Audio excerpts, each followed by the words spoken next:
vlagatelji zaupajo v to državo, ne le danes, ampak da bodo zaupali tudi v prihodnje. Kot mnogi rečejo, pa nisem prvi, da vidimo luč na koncu tunela. Zdaj ta luč na koncu tunela je cepivo. In zdaj to cepivo je seveda tisto, od katerega je odvisno, kako blizu smo tej luči. Z drugimi besedami, kako dolga pot je po tem tunelu.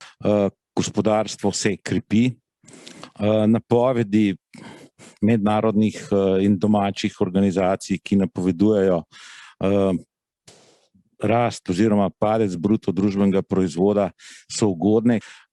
Kriza ni bila taka, kot so bile prejšnje, je bespram temu sektorska, kar pomeni, da nekatere dejavnosti so bolj prizadete kot druge. Prihodna strategija pa temelji v bistvu tudi na investicijah, katere se že pripravljajo in so tudi že pripravljene v večini.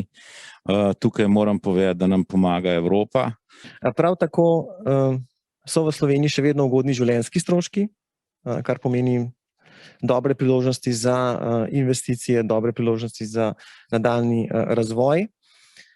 Če ravno včasih tega tako ne vidimo, tudi zdravstveni sistem je vseeno ena izmed komponent, ki kaže na stabilnost države in dostopnost do zdravstva, je v Sloveniji še vedno na primerljivo relativno kar dobri ravni. Zdaj, kar je pa seveda mogoče malo druga plat kovanca, bi pa človek lahko omenil seveda stalno debato o visokih davkih.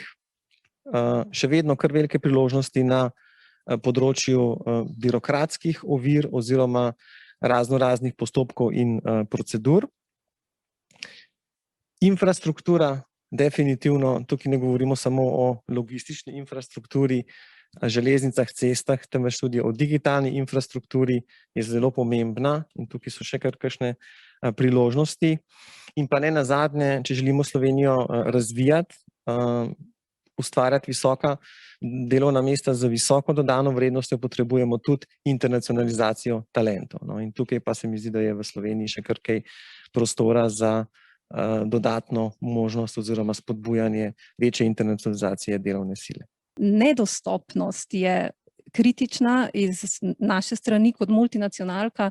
Želimo organizirati številne stvari v Sloveniji, zato ker imamo znanje, imamo potencial, pa je dostopnost praktično onemogočena in se enostavno ustavimo v državah, kjer imajo možno dostopnost, a je to Avstrija z krasno povezavo z tujino, navsezadnje Hrvaška ima bistveno boljšo povezavo.